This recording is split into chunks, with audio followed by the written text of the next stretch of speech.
Sejarah lahirnya Zionisme bermula dari kisah Nabi Ibrahim. Sejarah yang menjadi cikal bakal munculnya Zionisme dapat dimulai lebih kurang dari 4.000 tahun sebelum Masehi. Kala itu, di kota Ur di tanah Halda sebagai pusat penyembahan dewa matahari hidup seorang laki-laki yang bernama Terah atau Azar. Ia mempunyai 3 orang putra yaitu Ibrahim, Nahor, dan Haran. Terah atau Azar adalah ahli pembuat patung yang terbuat dari tanah liat atau batu. Patung itu diperjualbelikan ke seluruh negeri. Pada waktu Ibrahim dilahirkan pada tahun 2018 sebelum Masehi, pembuatan dan penyembahan patung sangat meningkat, tulis Saude, dosen jurusan Usuluddin Stein Dato Karama Palu dalam artikelnya yang dilansir jurnal Hunafa berjudul Zionisme dan Berdirinya Negara Israel. Setelah Ibrahim beranjak dewasa, ketika dia berada di toko patung orang tuanya, Ibrahim mengambil kapak besar, lalu menghancurkan patung-patung yang ada dalam toko kecuali satu yang paling besar, lalu kapak tersebut digantungkan ke leher patung besar. Alangkah terkejutnya orang tuanya setelah melihat patung-patung tersebut hancur, langsung bertanya kepada Ibrahim, siapa yang menghancurkan patung itu, Ibrahim? Ibrahim menjawab, mungkin yang besar itu, lalu ayahnya berkata tidak mungkin. Pada saat itulah Ibrahim berkata apa gunanya patung itu disembah kalau tidak mampu untuk berbuat apa-apa. Ayah Ibrahim berkata, lalu siapa yang harus disembah? Ibrahim berkata, Allah yang telah memperedarkan musim, mendatangkan hujan dan menyuburkan tanah. Jawaban tersebut membuat ayahnya heran, karena belum pernah mendengarkan perkataan seperti itu. Penentangan terhadap penyembahan patung, terdengar oleh Raja Namrud, yang berakibat terjadinya pembakaran pada Ibrahim, namun Ibrahim tidak terbakar. Kemenangan yang diperoleh Ibrahim membuat Raja Namrud marah. Kemudian Ibrahim bersama istrinya Sarah dan anak saudaranya Lut meninggalkan kampung halamannya menuju pada suatu daerah yang tidak menentu. Makna kata Ibri atau Ibrani pengembaraan yang dilakukan oleh Ibrahim membuat ia dan keluarganya sampai ke Palestina atau Kanan.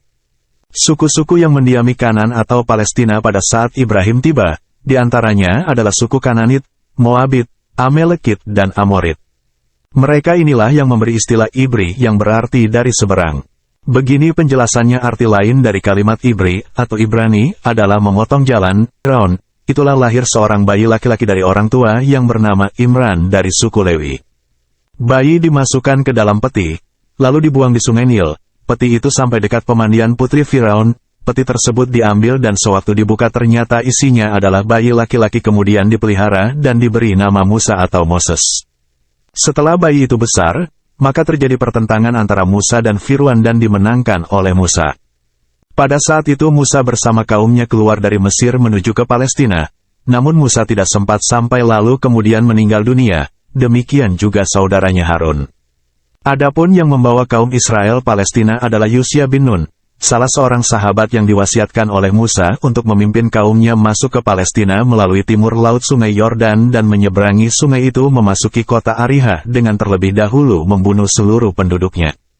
Pada zaman itu mulailah Bani Israel memerintah bumi Palestina. Setelah Bani Israel mendiami Palestina atau Yerusalem, bangsa ini mencapai puncak kejayaannya, hingga tiba saat penghancuran yang dilakukan oleh tentara Romawi. Kehancuran Yerusalem disusul oleh zaman diaspora yaitu zaman merantau, maka bangsa Yahudi menyebar kemana-mana, terutama ke seluruh benua Eropa, baik barat maupun timur.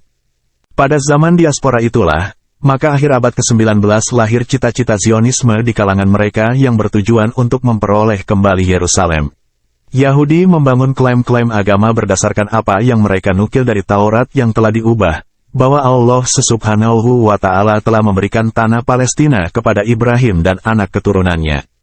Muhsin Muhammad Soleh menyampaikan secara global bantahan Islam terhadap klaim agama yang disampaikan Yahudi dapat dijelaskan salah satunya sebagai berikut, di samping pemahaman kita mengenai masalah ini sesuai dengan dasar syariatnya, maka apabila Allah telah memberikan tanah Palestina kepada Ibrahim dan anak keturunannya, sesungguhnya Bani Israel bukanlah satu-satunya keturunan Ibrahim.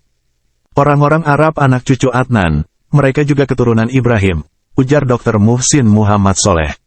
Mereka adalah anak keturunan Ismail, putra Ibrahim. Kesanalah kabilah Quraisy mengakar di mana Muhammad menisbatkan diri kepadanya.